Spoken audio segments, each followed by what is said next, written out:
백전백승 7분 솔루션 시간입니다. 지난 이틀 동안에 다시 유가증권 시장 대형주가 가는가 였다가 오늘은 또 다시 여전히 코스닥 시장이다라고 시장을 바라보는 시각들이 이렇게 바뀌고 있습니다. 예측하기가 그만큼 쉽지는 않은 것 같고요. 시장 하루하루 움직임에 일희일비해서는 안 되겠다라는 생각이 다시 한번 드는 날일 듯 싶습니다. 시장에 덜 흔들리고 조금 더 굳건하게 시장과 이길 수 있는 방법, 백전백승 7분 솔루션 시간에서 찾아보시기 바랍니다. 함께할 분 소개해드릴게요. 로즈스탁의 이상로 대표입니다. 대표님 안녕하세요. 네, 반갑습니다. 네, 반갑습니다. 네. 벌써 4월 말이에요. 날씨는 조금 따뜻해지는 것 같지는 아직 않은데 야외에 이제 활동하기 슬슬 날씨가 좀 좋아지겠죠? 봄 되면은 주로 야외 활동 뭐 하세요? 운동 좀 하시나요? 예, 운동 좋아하고요. 네. 그리고 밖에 뭐 나들이 하는 것도 좋아하고 사람 만나는 거를 좋아하다 보니까 네.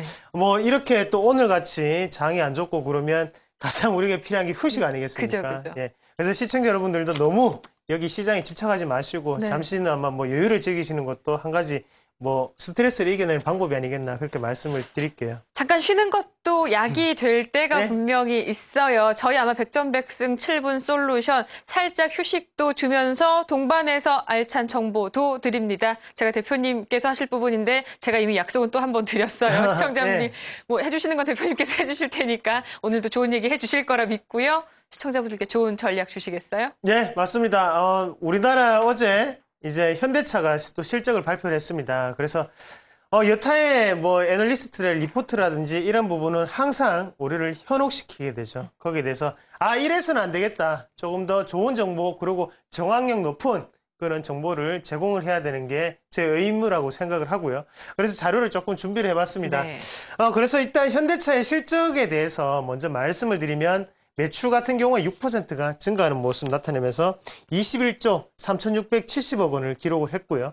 그리고 영업이익 같은 경우에는 다시 1조 8,685억 원을 기록을 하면서 10%가 감소하는 모습이 나타났습니다. 그러면 우리가 여기서 생각을 하셔야 되는 게 매출 자체는 늘었지만 거기에 대해서 영업이익은 낮아졌다는 거죠. 영업이익이 낮아졌다는 측면에서는 여러 가지의 우리가 이유가 있겠지만 그중에서도 우리가 쉽게 설명을 해드리면 빵집에서 빵을 파는데 예전 같으면 1,800원 받던 것을 이제는 1,500원만 받는다는 거죠. 그만큼 마진 자체가 조금 더 덜 남게 되었다는 개념으로 우리가 생각을 하시면 좀 좋을 것 같고요. 다만 매출 자체가 늘었다는 것은 여전히 글로벌적으로 현대차는 많이 팔리고 있구나라는 것을 한 번 더 인식하실 필요가 있을 것 같습니다. 그래서 여전히 국내 시장에 대해서는 수요는 부진한 모습이 나타났지만요. 뒤에서 보시는 바와 같이 해외에서의 판매 대수가 상당히 느는 모습이 나타났습니다. 같이 한번 보시면 국내 생산 합계치를 보시면요. 2012년 1분기부터 계속적으로 국내 판매는 주는 모습이 나타났었고요. 하지만 2012년 4월 달에는 국내 판매 지수가 상당히 많이 올라왔었죠. 43%까지 올라왔었는데 일단은 일시적인 부분이라고 보시면 좋을 것 같아요. 이 부분은 4분기 같은 경우에는 상당히 원래 성수기고 연식이 바뀌면 네. 자동차의 가치가 한 단계 내려가게 되죠. 그래서 그런 것 때문에 국내에서 어느 정도 마케팅 비용의 증가라든지 이런 부분에 대해서 많이 올라갔던 부분. 네. 하지만 다시 1분기에는 다시 그렇네요. 3분기 때보다 낮아지는 모습이 나타났었고요. 대신에 해외 판매는 꾸준히 증가하는 모습이었습니다. 그리고 우리가 현대차의 매출 비중을 한번 같이 보시면 우리가 알고 있는 것과는 사뭇 다른 모습이 좀 나타납니다. 바로 인도 시장 그리고 북경 그리고 지금은 미국 그다음에 체코 이런 순으로 지금 많은 판매 대수를 유치를 하고 있는데 그만큼 현대차 같은 경우에는 선진국보다는 지금 이머징 시장에서 강세를 보이고 있다. 그렇게 좀 보시는 게 좋겠고 여전히 선진국 시장에서는 도요타라든지 아니면 혼다가 조금 더 잘 나가는 위치에 와 있지 않나 그렇게 말씀을 좀 드릴 수 있겠습니다. 그러면 우리가 현대차를 보실 때도 키포인트는 바로 이머징 시장 자체가 수요가 증가를 하느냐 아니면 경기가 빨리 회복이 되느냐를 좀 더 눈여겨보실 필요가 있을 것 같고요.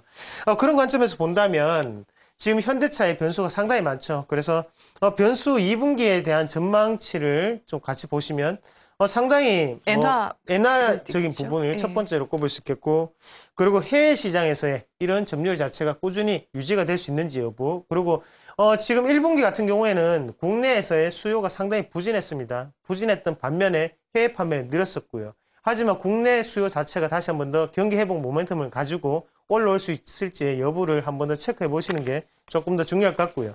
그리고 마지막으로 영업이익이 감소했다는 측면에서 다시 1차 밴드라든지 2차 밴드 쪽에 단가 압력이 있을 수도 있다는 점. 그만큼 자동차 부품 업종에 대해서도 안 좋은 측면을 우리가 조금 더 유지를 하셔야 되는 시점이 아닌가 그렇게 말씀드릴게요. 뒤에 환율 차트가 나왔는데 일단 어떤 부분 때문에 준비하신 건가요? 네, 맞습니다. 이 그림은 전에도 한번 제가 보여드렸던 그림이었는데 네.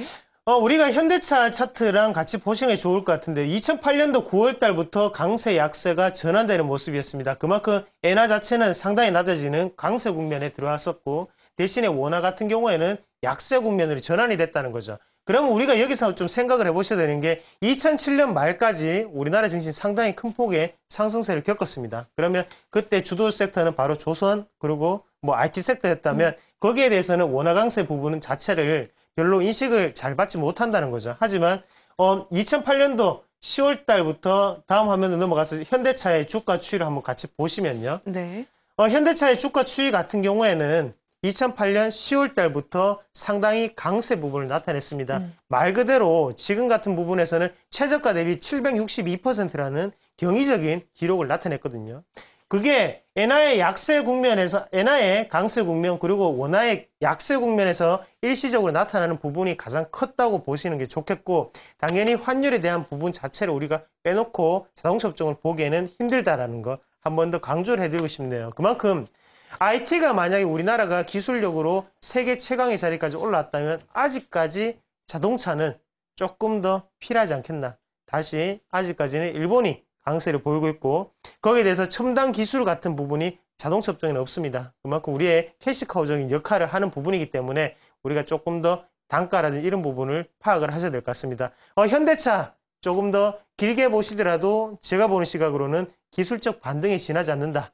다만 그냥 기술적 반등이 어제는 조금 크게 나타났을 뿐이고 2분기 또한 맑음은 아니고 흐리거나 비가 오는 상태라고 표현을 하겠습니다. 단기적으로는 상승 대신 제한적인 영향밖에 없다. 그렇게 말씀 좀 드릴게요. 그렇군요. 아마 지난해 5월경인가 27만 원대가 신고점 네. 부분이었던 걸로 기억을 해요. 그리고 올해 기록했던 최저점이 17만 원대입니다. 정말 가파르게 내려갔다. 이제 겨우 20만 원대 가면 좋겠다로 이제 기대치가 너무 많이 낮아져 있는 상황이에요. 그 가운데 어제 보여줬던 강세 일부 일단 반가운 측면도 있지만 아직은 현대차에는 물음표가 조금 더 붙여져 있는 것 같고요. 뭐 기아차나 대표적인 종목들도 마찬가지라는 좀 생각이 드는 것 같습니다. 네, 알겠습니다. 대표님 오늘 말씀 여기까지 들을게요. 잘 들었습니다. 감사합니다. 네, 고맙습니다.